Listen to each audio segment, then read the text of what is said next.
എല്ലാവർക്കും നമസ്കാരം. ഇന്ന് നമ്മൾ ചെയ്യാൻ പോകുന്നത് നല്ല തേനൂറും തേൻ നിലാവിൻ്റെ റെസിപ്പിയാണ്. അപ്പോൾ നമുക്കിത് എങ്ങനെ ഉണ്ടാക്കുന്നത് നോക്കാം. നമ്മുടെ തേൻ മിഠായി ഉണ്ടാക്കാനായിട്ട് ഞാനിവിടെ 1 കപ്പ് ഇഡ്ഡലി റൈസ് എടുത്തിട്ടുണ്ട്. ഇഡ്ഡലി റൈസ് അതല്ലെങ്കിൽ പച്ചരി ആയാലും കുഴപ്പമൊന്നുമില്ല. നിങ്ങളുടെ കയ്യിൽ ഏത് റൈസ് അവൈലബിൾ എന്ന് വെച്ചാൽ അതെടുക്കുക. അതിൻ്റെ കൂടെ തന്നെ ഒരു 5 ടീസ്പൂൺ ഉഴുന്നും കൂടെ എടുക്കുക. നന്നായിട്ട് വാഷ് ചെയ്യുക. അതിനുശേഷം ഒരു 3-4 മണിക്കൂർ കുതിർത്താനിടുക. ഞാനിപ്പോൾ നന്നായിട്ട് വാഷ് ചെയ്ത് കുതിർത്തി എടുത്തേക്കുന്ന ഉഴുന്നും പച്ചരിയാണ്. ഇനി ഇത് അരച്ചെടുക്കണം. അരച്ചെടുക്കുമ്പോൾ അധികം വെള്ളം ഒഴിക്കാതെ വേണം അരച്ചെടുക്കാനായിട്ട്. കൂടുതൽ വെള്ളമായി പോയി കഴിഞ്ഞാൽ പിന്നെ നമുക്കിതൊന്നും ചെയ്യാൻ പറ്റില്ല. അപ്പോൾ അതുകൊണ്ട് അധികം വെള്ളം ഒഴിക്കാതെ അരച്ചെടുക്കുക. അതുപോലെ തന്നെ അധികം ഫൈനായിട്ട് അരച്ചെടുക്കാൻ പാടില്ല. അതായത് നല്ല സോഫ്റ്റായിട്ട് അരച്ചെടുക്കാൻ പാടില്ല. ചെറിയൊരു തരിയോടുകൂടി തന്നെ അരച്ചെടുക്കുക. എന്ന് വെച്ചിട്ട് കൂടുതൽ തരിയും പാടില്ല. കാരണം കൂടുതൽ തരിയും കൂടെ വന്നു കഴിഞ്ഞാൽ നമ്മളിത് ഫ്രൈ ചെയ്തെടുക്കുമ്പോൾ ഭയങ്കര ക്രിസ്പി ആയി പോകും. പിന്നെ അതിലേക്ക് ഷുഗർ സിറപ്പ് പിടിക്കില്ല. അപ്പോൾ അതുകൊണ്ട് ആ ഒരു ലെവൽ നോക്കിയിട്ട് നിങ്ങൾ അരച്ചെടുക്കുക. മാവ് ഞാനിവിടെ അരച്ചെടുത്തിട്ടുണ്ട്. ഇത് ഈ ഒരു തിക്നെസ്സിൽ തന്നെ എടുക്കുക കേട്ടോ. അധികം അങ്ങോട്ട് ലൂസായി പോകരുത്. ഈ ഒരു തിക്നെസ്സെങ്കിലും എടുക്കുക. ഇച്ചിരി ടൈറ്റ് ആയാലും കുഴപ്പമൊന്നുമില്ല. അധികം ലൂസായി പോകരുത് എന്തായാലും.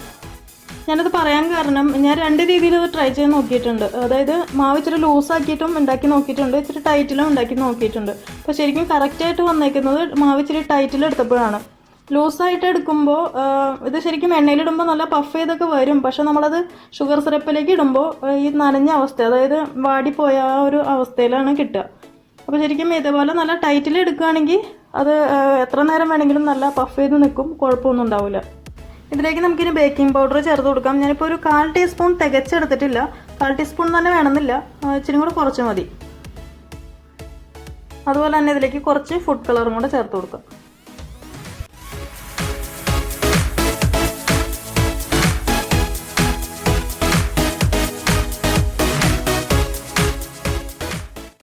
അങ്ങനെ നമ്മുടെ മാവ് റെഡി ആയിട്ടുണ്ട്. ഇനി നമുക്ക് ഇതൊരു സൈഡിലേക്ക് മാറ്റി വയ്ക്കുക. എന്നിട്ട് ഷുഗർ സിറപ്പ് ഉണ്ടാക്കാം. ഷുഗർ സിറപ്പ് ഉണ്ടാക്കാനായിട്ട് ഒരു പാനിലേക്ക് 1.5 കപ്പ് പഞ്ചസാര ഇട്ട് കൊടുക്കുക. അതിൻ്റെ കൂടെ ഒരു 1/2 കപ്പ് വെള്ളം കൂടെ ഒഴിച്ചു കൊടുക്കുക. എന്നിട്ട് സ്റ്റൗ ഓൺ ചെയ്യുക.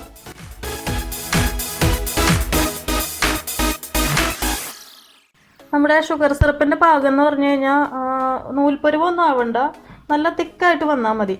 അതായത് സിറപ്പ് ലുക്ക് വരണം. അതായത് ഇങ്ങനെ എടുത്ത് നോക്കുമ്പോൾ നമുക്ക് അറിയാൻ പറ്റും നല്ല സിറപ്പായിട്ട് ഇങ്ങനെ ഇരിക്കുന്നുണ്ടാവും. എന്നാൽ നൂൽപ്പരുവം ആയിട്ടും ഉണ്ടാവില്ല. ആ ഒരു തിക്കിൽ എടുക്കുക. നമ്മുടെ ഷുഗർ സിറപ്പ് ഏകദേശം ഓക്കെ ആയിട്ടുണ്ട്. ഇതിങ്ങനെ എടുക്കുമ്പോൾ നല്ല സിറപ്പ് പോലെ വരുന്നുണ്ട്. ഇനി ഇതിലേക്ക് നമുക്കൊരു പകുതി ചെറുനാരങ്ങ കൂടെ പിഴിഞ്ഞൊഴിച്ച് കൊടുക്കാം. അതല്ലെങ്കിൽ ഇത് ക്രിസ്റ്റൽ പോലെ ആയിപ്പോവും.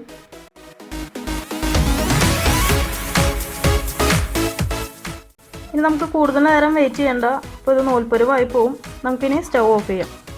ഇനി നമുക്ക് തേൻ മിഠായി ഉണ്ടാക്കി തുടങ്ങാം. അതിനായിട്ട് ഒരു പാനിലേക്ക് ആവശ്യത്തിനുള്ള ഓയിൽ ഒഴിച്ചു കൊടുക്കുക. അധികം ഒഴിക്കണ്ട, ഇത്രയും അളവിൽ ഒഴിച്ചാൽ മതി. കൂടുതൽ ഓയിൽ ഒഴിച്ച് കഴിഞ്ഞാൽ നമുക്ക് ഈ മാവ് സ്പൂണിൽ കോരി ഒഴിക്കാനൊക്കെ ഭയങ്കര ബുദ്ധിമുട്ടായിരിക്കും. അപ്പോൾ ഈ ഒരു അളവിൽ ഒഴിക്കുക. ഓയിൽ നന്നായിട്ട് ചൂടാക്കി എടുക്കുക. അതിനുശേഷം ലോ ഫ്ലെയിമിലേക്ക് മാറ്റുക. എന്നിട്ട് ഓരോ സ്പൂൺ മാവ് വീതം ഒഴിച്ചു കൊടുക്കുക. 1 സ്പൂൺ തന്നെ വേണമെന്നില്ല, പകുതിയോ അല്ലെങ്കിൽ 3/4 ടീസ്പൂണൊക്കെ ആയിട്ട് ഒഴിച്ചു കൊടുത്താൽ മതി. കാരണം കൂടുതൽ മാവ് ഒഴിക്കുന്നതിനനുസരിച്ചിട്ട് വലുപ്പത്തിൽ കിട്ടും. അപ്പോൾ ചെറുത് മതിയെങ്കിൽ അളവ് കുറച്ച് ഒഴിച്ചാൽ മതി. നമ്മുടെ ഓയിൽ ചൂടായി വന്നിട്ടുണ്ട്. ഇനി ഇതിൽ നിന്ന് കുറേശ്ശെ ഒഴിച്ചു കൊടുക്കുക.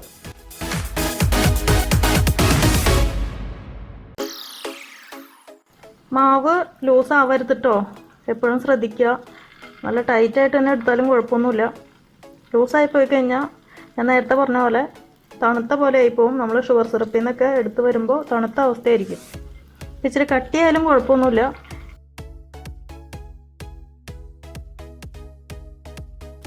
ഒന്ന് തിരിച്ചിട്ട് കൊടുക്കുക. അധികം അങ്ങോട്ട് ക്രിസ്പി ആവാൻ നിൽക്കണ്ട. നമ്മുടെ ഷുഗർ സിറപ്പ് ചൂടുണ്ടാവും നോക്കണം കേട്ടോ ഒന്ന്. ഇതിപ്പോൾ ചൂടില്ല, ചെറിയൊരു ചൂട് മാത്രമേ ഉള്ളൂ. അപ്പോൾ ഞാനത് ഒന്നും കൂടെ ഒന്ന് ചൂടാക്കാനായിട്ട് വെച്ചിട്ടുണ്ട്. അപ്പോൾ നമ്മുടെ തേൻ മിഠായി റെഡിയായി വരുമ്പോഴേക്കും ഷുഗർ സിറപ്പിലേക്ക് ഇട്ട് കൊടുക്കാം. ഏകദേശം മതിയാവും. ഒരു 1-2 മിനിറ്റൊക്കെ ഇട്ടിട്ടുള്ളൂ. അത്രയും മതി. കാരണം കൂടുതൽ ടൈം വെച്ച് കഴിഞ്ഞാൽ അത് ക്രിസ്പി ആയി പോവും, ഷുഗർ സിറപ്പ് പിടിക്കില്ല. നമുക്ക് ഷുഗർ സിറപ്പിലേക്ക് ഇട്ട് കൊടുക്കാം.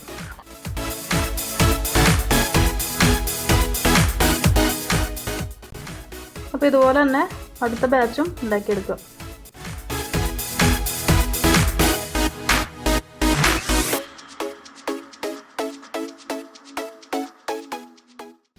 നമ്മുടെ സെക്കൻഡ് ബാച്ച് തേൻ മിഠായിയും ഷുഗർ സിറപ്പിലേക്ക് ഇട്ട് കൊടുക്കാം. ആദ്യത്തെ ട്രിപ്പ് ഞാൻ എടുത്തിട്ടില്ല കേട്ടോ, ഷുഗർ സിറപ്പിൽ നിന്ന് എടുത്തിട്ടില്ല, അത് ശരിക്കും പിടിച്ചിട്ടില്ല. അപ്പോൾ കുറച്ച് നേരം ഷുഗർ സിറപ്പിൽ ഇട്ട് വെച്ചു എന്ന് വെച്ചിട്ട് കുഴപ്പമൊന്നുമില്ല, ശരിക്കും അതിൽ ഷുഗർ പിടിക്കണം.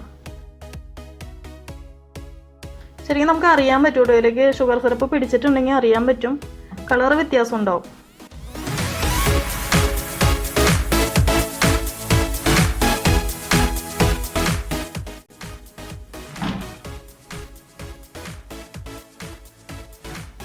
അപ്പോൾ നമ്മുടെ തേൻ മിഠായി റെഡിയാക്കി എടുത്തിട്ടുണ്ട്. ഇനി ഇതിലേക്ക് നമുക്ക് പഞ്ചസാര ഒന്ന് കോട്ട് ചെയ്തെടുക്കണം. അത് നിർബന്ധമൊന്നുമില്ല, ഇങ്ങനെ തന്നെ നല്ല സൂപ്പറായിട്ടുണ്ട്.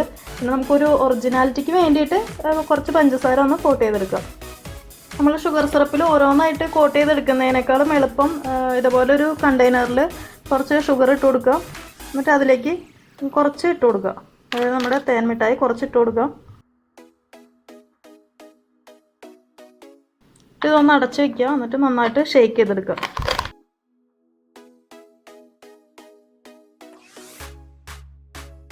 അപ്പോൾ നമ്മുടെ കയ്യിലും ആവില്ല, നല്ല പെർഫെക്റ്റ് ആയിട്ട് കിട്ടുകയും ചെയ്യും.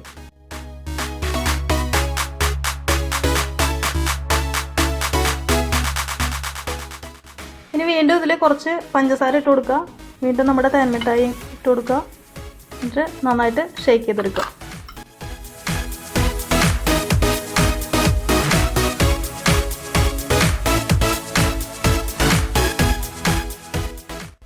അപ്പോൾ നമ്മുടെ തേനൂറും തേൻ മിഠായി റെഡി ആയിട്ടുണ്ട്. വളരെ സിമ്പിളാണ് ചെയ്യാനായിട്ട്. ഞാനിപ്പോൾ ഈ പറഞ്ഞ 2-3 ടിപ്സുകൾ നിങ്ങൾ ഫോളോ ചെയ്ത് കഴിഞ്ഞാൽ നല്ല പെർഫെക്റ്റ് ആയിട്ടുള്ള തേൻ മിഠായി കിട്ടും.